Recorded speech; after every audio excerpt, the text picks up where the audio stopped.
Come Monday, the religious exemption for healthcare workers who have not wanted to comply with the state's COVID vaccine mandate goes away. Some will lose their jobs, and tonight we've learned some already have, or they've chosen to leave on their own. Tonight you'll meet one woman who may be leaving her 30-year career over this vaccine mandate. Our Samantha Croston joins us live in the studio tonight with her story. Samantha? The former healthcare worker I spoke with tonight says yesterday was her last day working at Oswego Health Hospital, and she says the main source of her anger is that she doesn't feel she was given enough notice. She says she received this letter from her boss on Monday and is confused how this decision can be made before the courts have made their final decision on the issue. For Karen Becker, this week brought a range of emotions, among them anger and sadness. I know I'm a valuable employee. I've been doing this a long time. I love my patients. Just like my daughter who's out of work as well. You know, we both had a real passion for nursing and still do. So it's just a hard pill to swallow. But more than any other emotion, confusion prevails.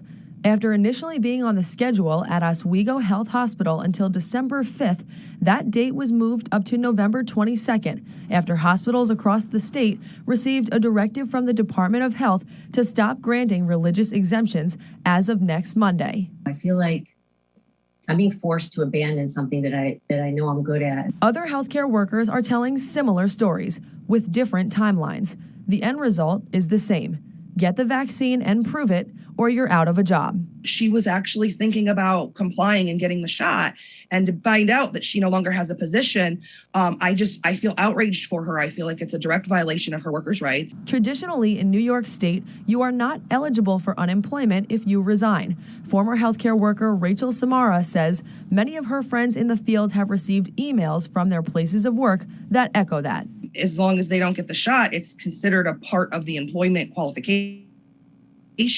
So if they don't get it, they don't have a job and they don't get to qualify for unemployment. Thousands of nurses across the state have been working on a temporary religious exemption to the vaccine for healthcare workers. In the meantime, lawyers are working on appeals to bring the case to the U.S. Supreme Court. Joining me this morning is Sergeant Matthew Malinowski from the Syracuse Police Department. Good morning, Sergeant Malinowski. Good morning. Thank you for joining us this morning. Our topic this morning is about a big social media post you posted, and people were giving gratitude to Syracuse Police because you are highlighting civilian workers that work within the police department. So if you are interested in the police department, but whether your age has maxed out where you can't become a police officer, or maybe you're just not in the physical shape or you don't want to do the job of a police officer, we still have civilian positions where you can still have some role of taking some of the lower level offenses that we have in the city, car accidents, parking complaints, some of those type of offenses. You can still get out and serve the community in those functions as a community service officer. And then there's a lot of internal jobs that they have as well that really support our police function. But it's a way for those that maybe, again, don't want to do the full police work, but can also be an employee of the police department and be part of the change as well. Talk about the community service officer you highlighted this week. A lot of good comments, a pretty good guy, and he clearly deserves the recognition. Yes, and one of his unique roles is that he's one of the civilian employees that actually go out into the field. So it's really supplementing the officers so they can be freed up to take the higher priority type calls, hopefully reduce the call wait times that we have been struggling with. And that's somewhere like a car accident. You're going to wait for 6 hours potentially, say, for an officer to respond, whereas the CSO can actually come and take that same report that the officer would and then get you on your way. So it's some of these functions that we kind of burden the officers with, and that reduces our response time, increases it. But having him out there trying to, and other similar type CSOs taking those crimes really frees up the officer for the higher level stuff and getting the officer to the call quicker, which is something that we all want. Thank you so much for that positive story this morning. And I am in the holiday spirit, and so is Syracuse Police. You guys will be giving out turkeys tomorrow. Yeah, this is at least up in this role that I've been in and with this chief, our first turkey giveaway. So we have a couple hundred turkeys. We're going to be out at the price rate at 611 South Ave. This is really going to be for the families that are in need. So we would just ask if you're a family that really can't afford a turkey and you're going to be not celebrating Thanksgiving as well as you can, come on out Monday, 9 in the morning. It's going to be giving them out until they're gone. So obviously try to get there around that time. But this is kind of our gesture to give back to the community and try to hopefully make a difference in some of these families that are struggling. So we're pretty excited about it. Well, thank you so much. The next time we will see you will be after Thanksgiving. So make sure you enjoy your Thanksgiving holiday, Sergeant Malinowski. COVID-19 infections are on the rise as the holiday season is around the corner. The CDC now recommending booster shots for all adults over the age of 18.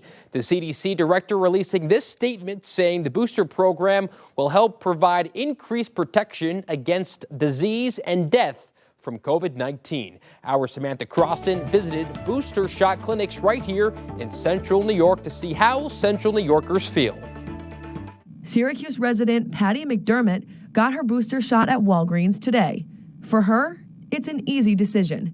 She is trying to protect not only herself, but also those around her. My partner, he's immunocompromised.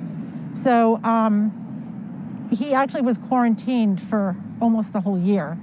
So, and I work outside the house. I have to be careful that I don't bring COVID home.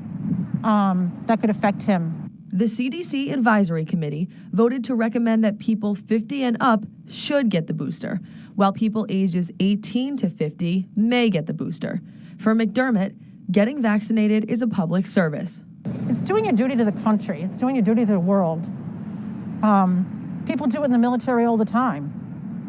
It's saving your life. It's saving everyone else's life. According to the CDC, people can mix and match their boosters, meaning they can receive any of the 3 boosters as long as enough time has passed since the initial vaccination. Especially for those who the CDC says should get the booster, McDermott's message is simple. Get it as soon as you can. It doesn't cost anything other than a few minutes of your time to get a shot in your arm. While all adults are eligible for a booster shot, the CDC reports that less than 20% of adults have decided to get one.